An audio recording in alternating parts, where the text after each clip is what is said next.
Welcome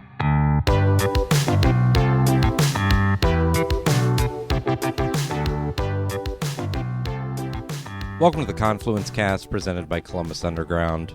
We are a weekly Columbus-centric podcast focusing on the civics, lifestyle, entertainment, and people of our city. I'm your host, Tim Fulton. This week, this podcast was not generated by AI, but it may have been influenced by it. As all industries consider how to use artificial intelligence in their work, Walker Evans, Susan Post, and I discuss how it relates to journalism, disclosure, and transparency. We cover Columbus Underground's updated policy on the matter, how content generation should and should not be used in a newsroom, what AI thinks about the Columbus food scene, and a lively debate on the ethical challenges of how this new tool will affect our lives. You can get more information on what we discussed today in the show notes for this episode at theconfluencecast.com. Enjoy the episode.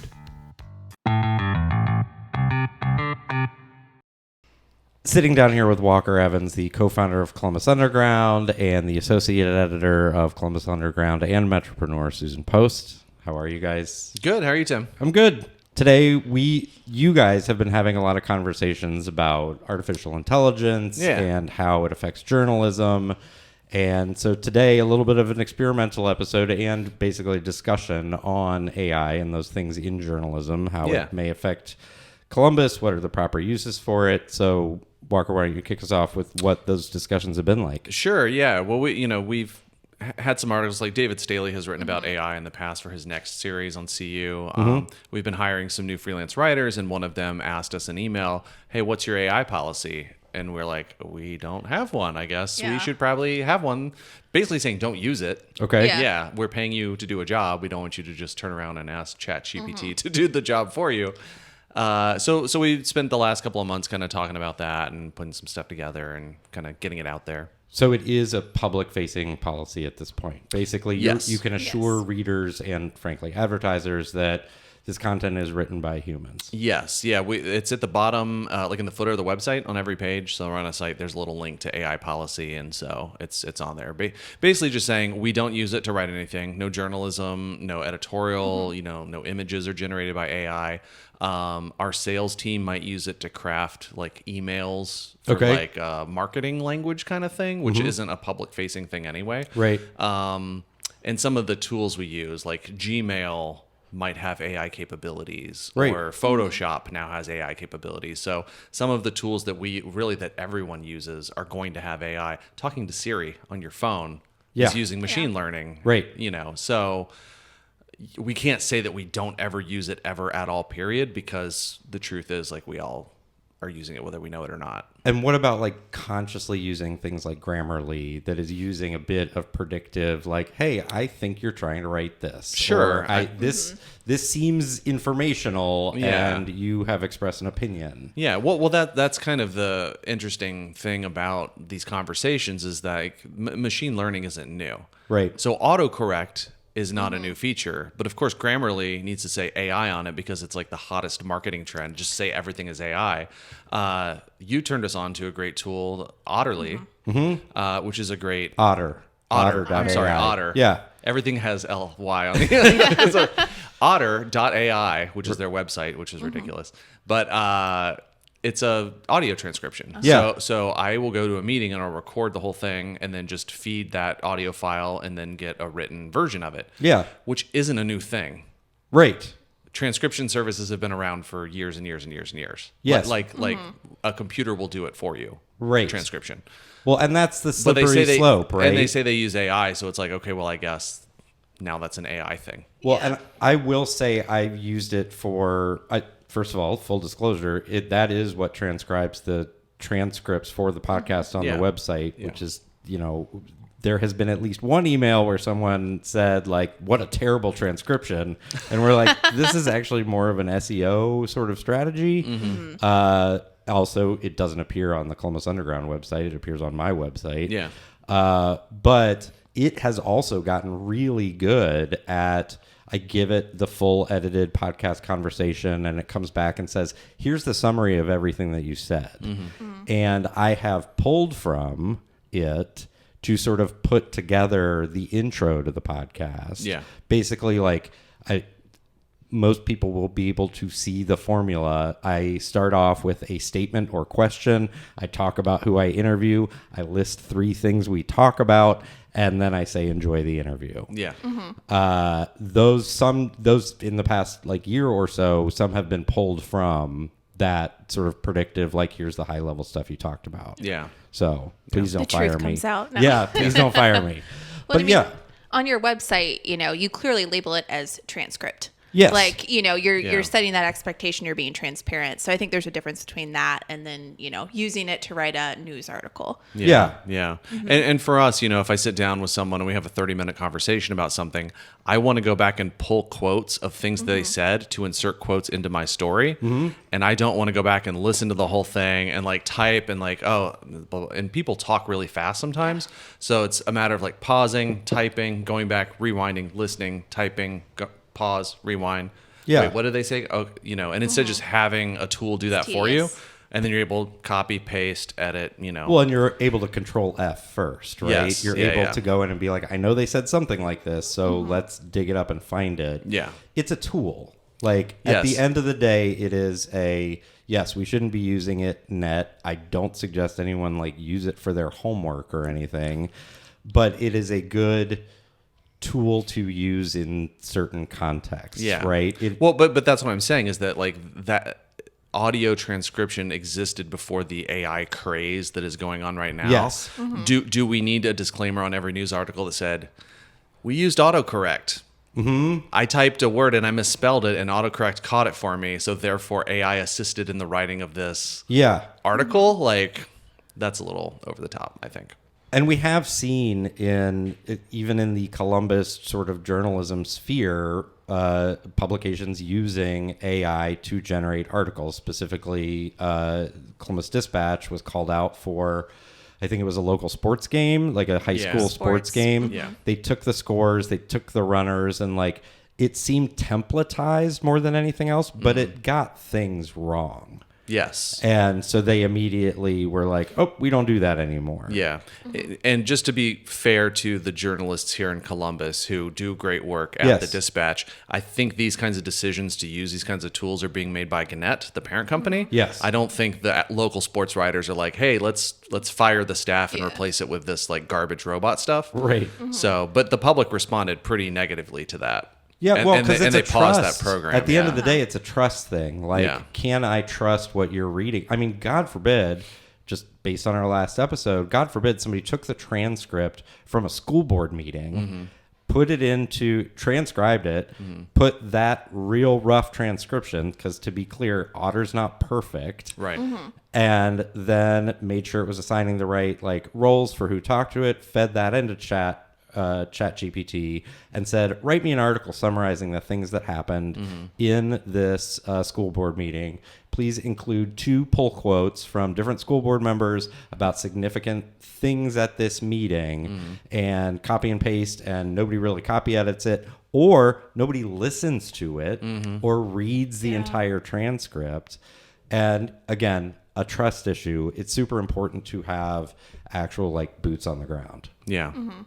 I guess I just wonder, like, at what, like, if you're going to give it that rigorous, validation and testing and making sure that, like, this has been fact checked. Are you really saving any Should you time? just do it yourself? Right. Yeah, that's all fair. I was thinking while you were saying that. Like, you have to tell it so many prompts to get it anywhere close to something readable that it's like, I can just do it myself at that point. But so I have thought about, I have played with it a lot to the extent that I've given it a full transcript or like an Otter AI summary and say, write me a podcast introduction for this. It's always ridiculous and over the top. But that is another thing that I'm able to be like, oh, that's an interesting idea. I'll rephrase that. Yeah. Again, that's a little bit different of like, podcast introduction is not a breaking news article. True. Right. Absolutely. Yeah. But to that end, you can create like little basically self-formed GPTs within their model and say like, hey, you are a writer for the Confluence cast. It's a Columbus-centric podcast. Please write an introduction for this, and basically save that prompt, and then just put in the thing each time. So like, it's getting smarter and smarter. Like, I frankly personally excited about how far we can go and not be damaging, right? Sure. But isn't it human nature to run things off a cliff? I have a higher vote of confidence for humanity than you. I hope we don't go in that direction. I'm just saying that bad actors will always do things bad with it.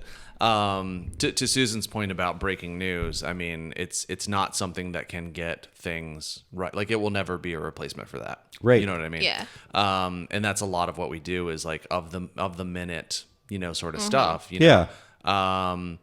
Additionally, it can't really give you opinion. It could fake it, but it's not real. So we can't replace Miriam, our restaurant reviewer. Right. With ChatGPT. It's not going to tell us how a hamburger tastes. Right. True. Or it's going to pull from someone else's Yelp review and tell us how that person thought it tasted. Yeah. And then you're plagiarizing other people's stuff. That's the problem, too, is a lot of these things don't really fully tell you where it's getting its information from. Right. So in the, I just wrote an opinion piece, and I kind of just, as examples, like, fed it some prompts to show. Yeah. And one of them was, like, kind of pointing out that, like, it's great if you're doing stuff very generically. Yes. Yeah. Or something you don't know how to do, like write a business plan or... Yeah, well, I'm talking specifically about journalism. In the world of Yeah. If you want a listicle, it will generate a listicle. And True. so I said, give me a listicle 5 hamburger restaurants in Columbus, Ohio. Okay. And it spat back a very generic listicle. Okay. And the Thurman burger was right up top. it was, of course. It was number 1. You know what number 5 was, though? In-N-Out Burger. Cray Eatery and Drinkery.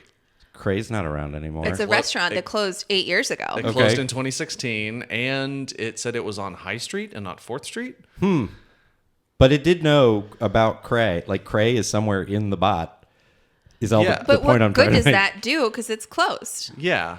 So if you want, like, to generate bad information, I don't know. To me, it's like, to what end are you doing stuff? If I want to generate 1,000 like SEO centric listicles for Columbus Underground to spit them out there, I'm having a robot write material for robots to read. Right. Like, are we actually doing journalism anymore at this point? True, absolutely. But take that to sort of basically the internet, right? And like, how do you make money on the internet? If it's just the internet, it's advertising. And how do you just get eyes on something without paying for eyes to get on something? It's through SEO. And like, I shout out to Brad Keefe. We were just texting about this morning. He was like, SEO is writing for humans and robots, and people actually get the human part wrong a lot.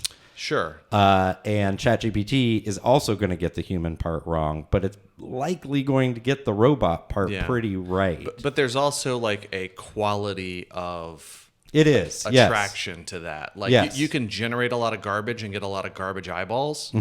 But you're not building a lasting audience. You're not, you're not building trust. You're not getting return visitors. Yeah. You're just sort of scraping the bottom of the internet barrel at that point for couch change. Yep. I mean, it's a bench billboard. Yeah, I get it. Yeah. Absolutely. Well, and I think, we have a lot of discussions about kind of what our audience expects of us. And like, they will call it out if something is crappy and they should, and so I think it's really important to us to always make sure we're putting quality work out there. Yeah. And not just like, go try this burger. It's great. Like that's not what we do. Yeah. And that's not what people want to see from us. Yeah. Well, speaking of high quality stuff that our readers are asking for, I've typed into ChatGPT in front of me. Give us 5 topics for discussion in a podcast about Columbus, Ohio. Can we see what it says? Well, hold on. I'm putting it into ChatGPT, the Pro version. Yes, Pro. Give us, what is it, 5? Dueling Give us ChatGPTs. 5 topics for discussion in a podcast about Columbus, Ohio.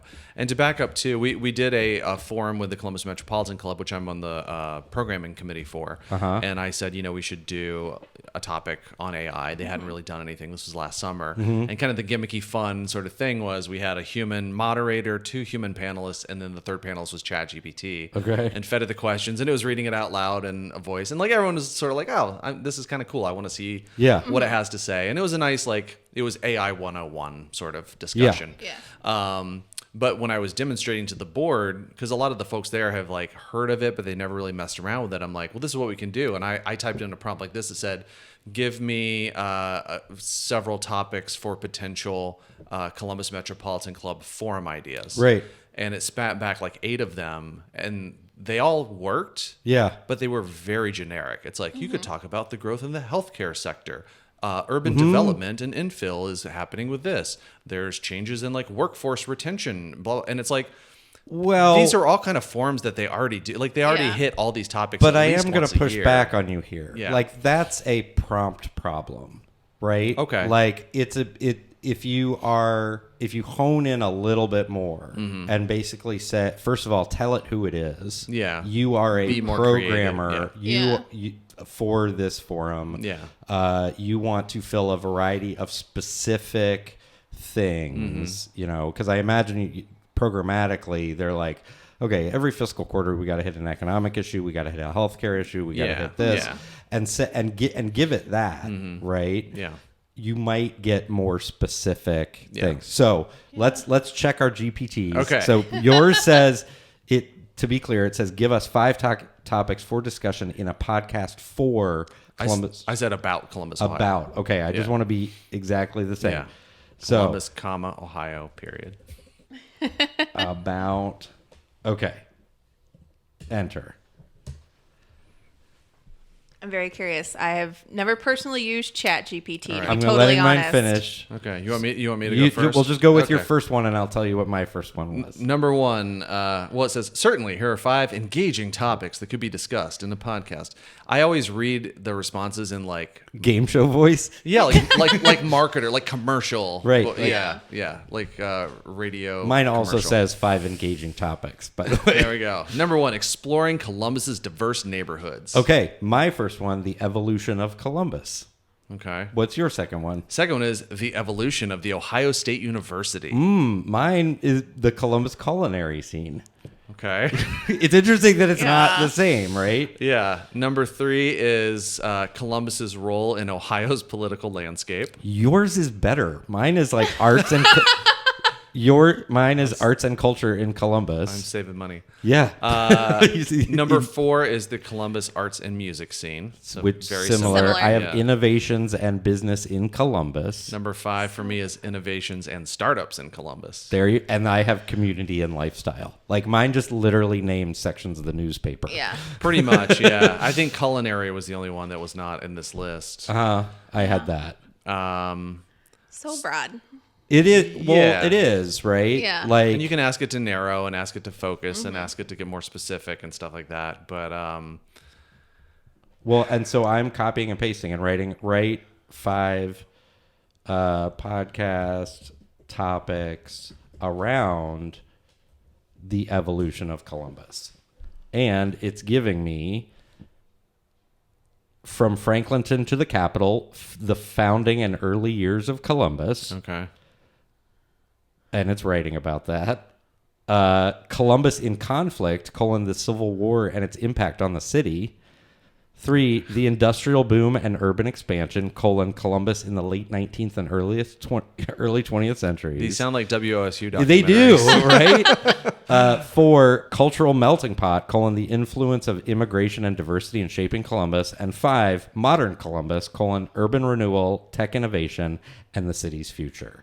They do sound like that's what I mean by if you get a little bit, if you keep going down the path, right? Well, and this is maybe my ignorance question, because I know the data set stops at what, January 2022? Something like that, yeah. So like It did, it's yeah. about 2 years behind. Yeah, if you ask it like, what are the best new restaurants in Columbus to visit? Oh, it would Like, what does it do? What does it think? at least mine would come back and say, I do not know. My data stops here. Okay. And Yeah. here is what I know about before that. Interesting. It's pretty explicit about that. Yeah. Yeah. When I asked, like, write a news article about the car crash that just happened outside, it's like, I'm sorry to hear about the car that just crashed, So polite. but I don't have information on that and Right. blah, blah, blah. Yeah. Well, but Yeah. and I've listened to a couple of podcasts about it from a technical standpoint and from a like how should we think about this standpoint, and the thought I have is like this is like a calculator, like this is a phone, this is a television set, this Sure. is the internet, Yeah. this is the next sort of like this is going to make things more efficient, and yes, if you trick it to say racist things, it's going to say racist Yeah, things. yeah. And if you, but first of all, why are you doing that? Like, Yeah. why are you Yeah. trying to get it to do terrible things? Like, I can make a Play-Doh penis all I want, but why would I do that? Like that's you wanna not giggle what like it's a child. for. That's No. not what it's for, I guess is what I'm saying. Well, yours was going nuts over And, here. well, so no, you what- just made a face. What did you tell yeah, it? yeah. Sorry, I'll get to that in one sec. But I guess, because we said 5 engaging topics for a podcast about Columbus, Ohio. And this is the same issue that I had like with the CMC stuff where it's like, give us forums on this. Like, Yeah. replace Columbus, Ohio with Pittsburgh, Pennsylvania. It It's could have the been ex- anything. Could have been the anywhere. exact- Yeah. The healthcare industry, the big college, diversity in the workforce. Like, it's just kind of paint by numbers. Like, Yep. And the reason that they asked me to be on that panel is to come with ideas. Right. And this is like, okay, these are like C+ ideas. Like I'm there to provide something a little bit more than that. Right. Yeah. I don't know. Anyway, no, I asked you the question of what are the best new restaurants in Columbus? Number 1, Alberta's Pizza Kitchen. Not familiar. I don't Never know heard what of that it. is. If that's Okay. apologies to I'm Alberta's. sorry, Alberta's. By the you're way, are watching you it, listen- starting a new GPT when you did that? No, I did. Okay. Yeah, I know you're supposed to if you're Right. going wildly off topic. But some of these I think are newer, so it's probably It's at pulling newer information. 541 South High Street, according to my Googling. 541 South High Street. In Okay. the brewery district. Is it a ghost kitchen? I don't know.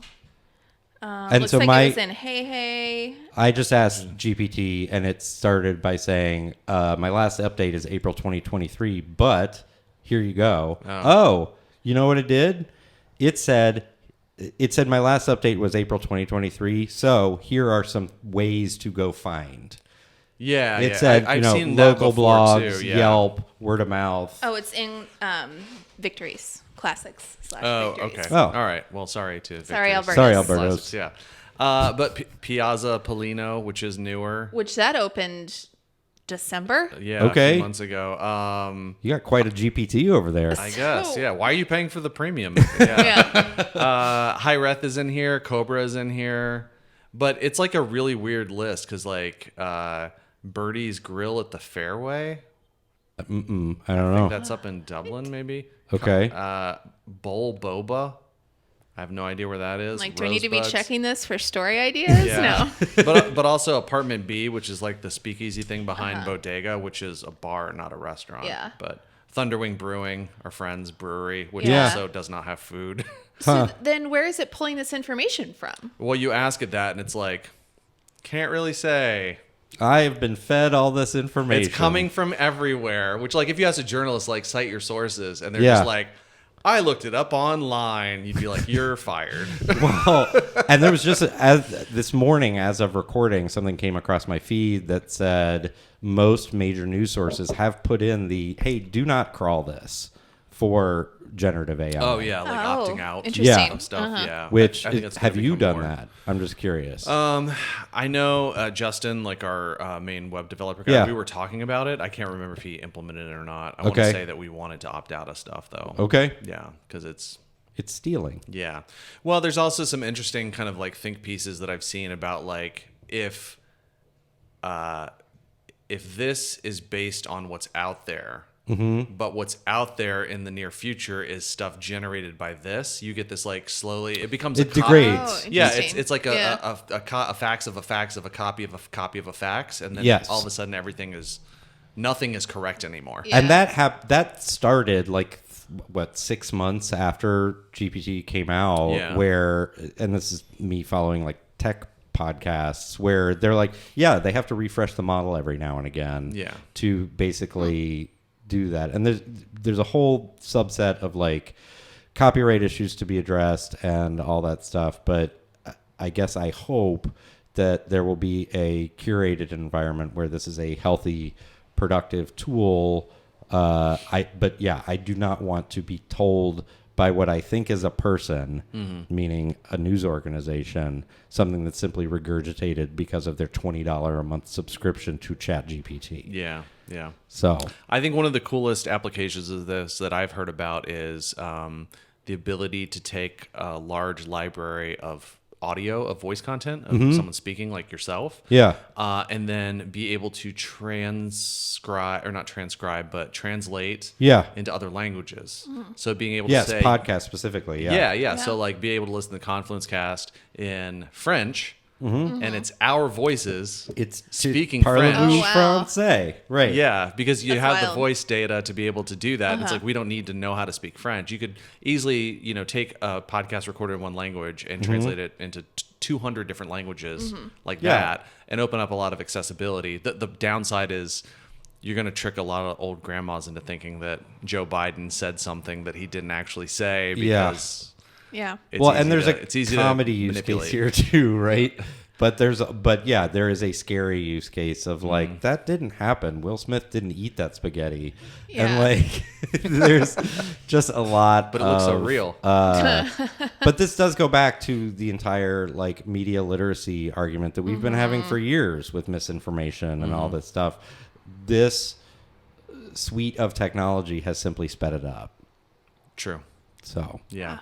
I think a lot about how, when the printing press became a thing, it kind of allowed people to mass produce literature, so for the first newspapers and that sort of stuff was able to be made, but you had to afford the printing press and the paper and the material. So like not everyone in the world yeah. could start a newspaper. Yeah. Well, it's the argument like don't get in a fight with somebody who buys ink by the barrel. Yes. Right? Yeah.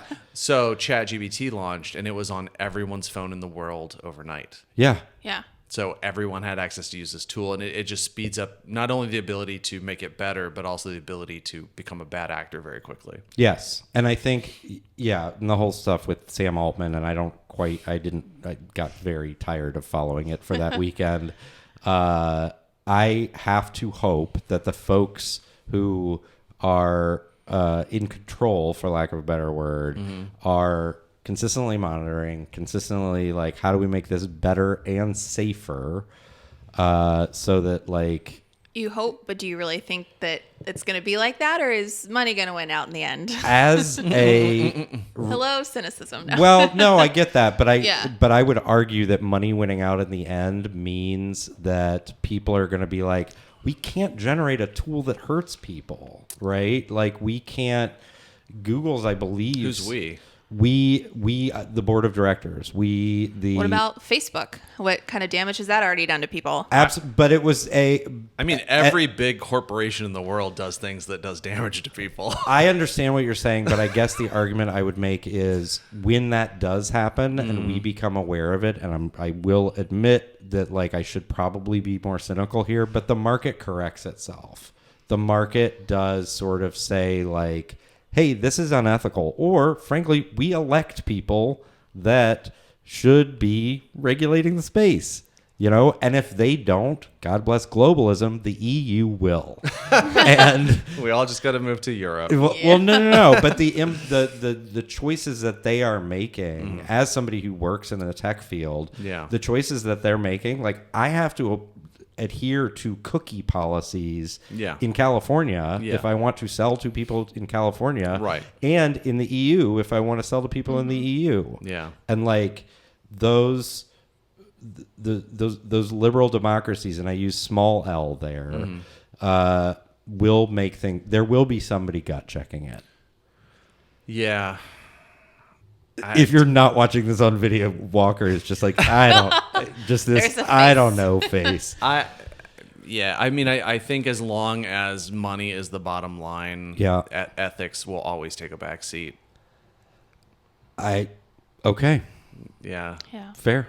And I'm not saying that as a cynic. I'm just saying, like, you look at any major corporation, and like they're only like 3 steps removed from like slave labor on the other side of the world, whether it's shoes or cola, I think, but there is precious metals. There's a whole lot of a cottage industry of people who actually go and check these things, right? Mm-hmm.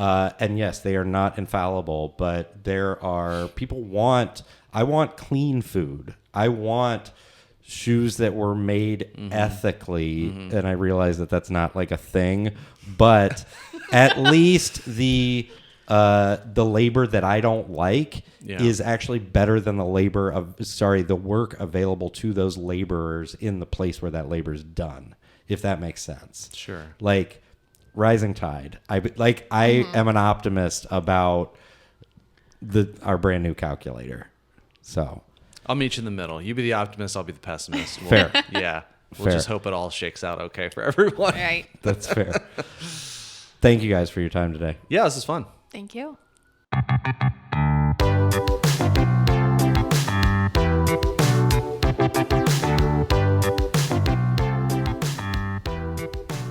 Thank you for listening to the Confluence Cast presented by Columbus Underground. Again, you get more information on what we discussed today in the show notes for this episode at theconfluencecast.com.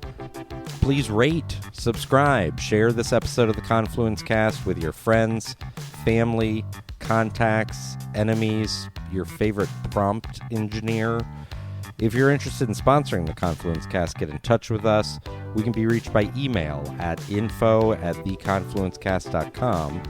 Our theme music was composed by Benji Robinson. Our producer is Philip Cogley. I'm your host, Tim Fulton. Have a great week.